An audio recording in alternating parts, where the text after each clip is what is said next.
यह चैनल केवल मनोरंजन के लिए है। हम किसी भी अंधश्रद्धा को बढ़ावा नहीं देते।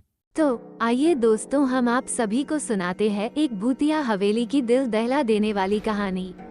और साथ में हमारा चैनल सब्सक्राइब करके नोटिफिकेशन बेल को दबा दें, जिससे आप तक हमारी न्यू वीडियो सबसे पहले पहुंच सके।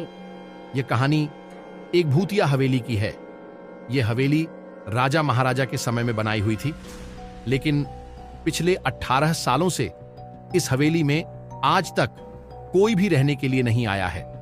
इच्छा होने पर भी इस हवेली में कोई भी नहीं रह पा रहा था, क्योंकि लोगों का कहना था कि इस हवेली में भूत प्रेत का साया है। जब अजीत सिंह को इस हवेली के बारे में पता चला तो उसने तय किया कि वो इस रहस्य को जानकर ही रहेगा, क्यों लोग इस हवेली में नहीं रह पा रहे हैं।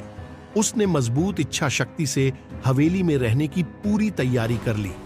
जब उसने हवेली के अंदर जाने के लिए पैर आगे बढ़ाए तो दरवाजे पे किसी अनजान व्यक्ति ने उसे रोक लिया और नजदीक जाके बोले, कौन हो आप और किधर जा रहे हो? अजीत सिंह ने जवाब देने के बजाय उसने सामने सवाल किया, जी आप कौन? मेरा नाम अर्जुन सिंह है और मैं यही पास में ही रहता हूं। अजीत सिंह ने कहा, ओह अच्छा, मैंने सुना है कि यह एक भूतिया हवेली है और यहां कोई नहीं आ पाता है, इसलिए मैं इस हवेली में एक दिन रुकने का फैसला किया है। अर्जुन सिंह ने कहा, जी हां, आपने सही सुना है और आप भी अंदर मत जाइए, मेरी माने तो आप भी वापस लौट जाइए, यहां बहुत खतरा है। यह सुनकर अजीत सिंह खुश हो गया, जैसे उन्हें कोई लॉटरी लग गई हो। अर्जुन ने उसकी खुशी को देखकर बोला, आप क्यों खुश हो रहे हो? आपको तो भूत का नाम सुनकर डर लगना चाहिए। शायद आपको पता नहीं होगा कि मैं भूत प्रेत में काफी दिलचस्पी रखता हूं। अगर इस हवेली में भूत है तो मैं अंदर जरूर जाऊंगा और सारी सच्चाई का पता भी लगाऊंगा। इतना कहकर अजीत सिंह उस हवेली में चले गए। वहीं अचानक उस रूम में लाइट का एक बल्ब चालू बंद होने लगी, लेकिन अजीत ने उस पर ध्यान नहीं दिया। थोड़ी देर बाद दूसरा बल्ब चालू बंद होने लगा, फिर तो हवेली की सारी लाइट चालू बंद होने लगी। यह सब देखकर अजीत अपनी जगह पे खड़ा हो गया और संपूर्ण सावचेत हो गया। अचानक उसके सामने एक छोटा टेबल हवा में उड़ने लगा, करीबन 6 फुट हवा में ऊपर जाके गोल गोल घूमने लगा और बाद में अजीत की ओर तेजी से आने लगा। अजीत ने तुरंत ही अपनी जगह बदल दी और दूसरी ओर चला गया और वो टेबल वहीं जाके गिरा जहां अजीत खड़ा था। अजीत कुछ समझ पाता उतने में सोफे की शीट उसकी ओर आने लगी। वो जल्द खड़ा हो गया और छलांग लगा के दूसरी ओर कूद गया, जिसके कारण सोफा दीवार को टकराया और अजीत बच गया। अचानक सब कुछ शांत हो गया। अजीत ने चारों ओर सतर्कता से देखा और बड़ी आवाज में बोला, तुम जो भी हो सामने आकर के बात करो। वहीं एक बड़ी परछाई उसके सामने आई। अजीत ने उस परछाई को देखकर बोला, कौन हो तुम और क्यों मुझे मारना चाहते हो?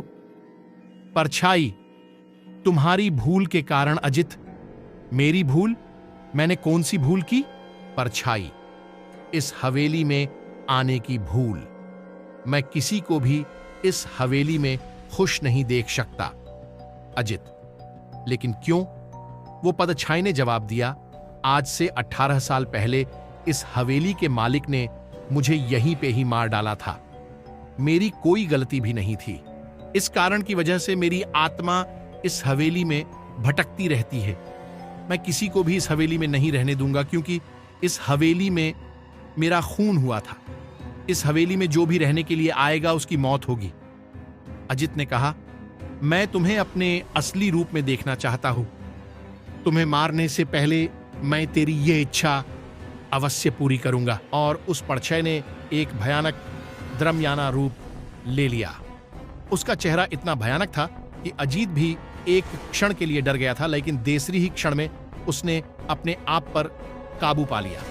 बाद में इसने अपनी जेब में से सफेद पाउडर निकाला और उस भूत के पर फेंक दिया। भूत के पर पाउडर पड़ते ही वो जलने लग गया। बड़ी बड़ी ज्वालाएं उठने लगी। वो बहुत जोर जोर से चिल्लाने लगा और बाद में पूरी तरह से जल गया।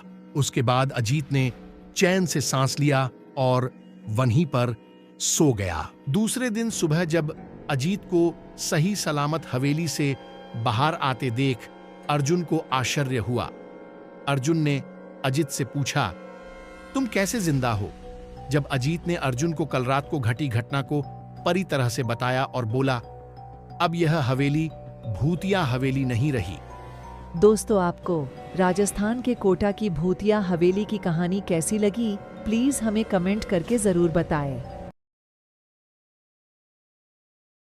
हमारी वीडियोस को लाइक, शेयर करें और हमारे चैनल को सब्सक्राइब करके नोटिफिकेशन बेल को दबा दें ताकि हमारी नई वीडियोस आपके पास सबसे पहले पहुंच सके।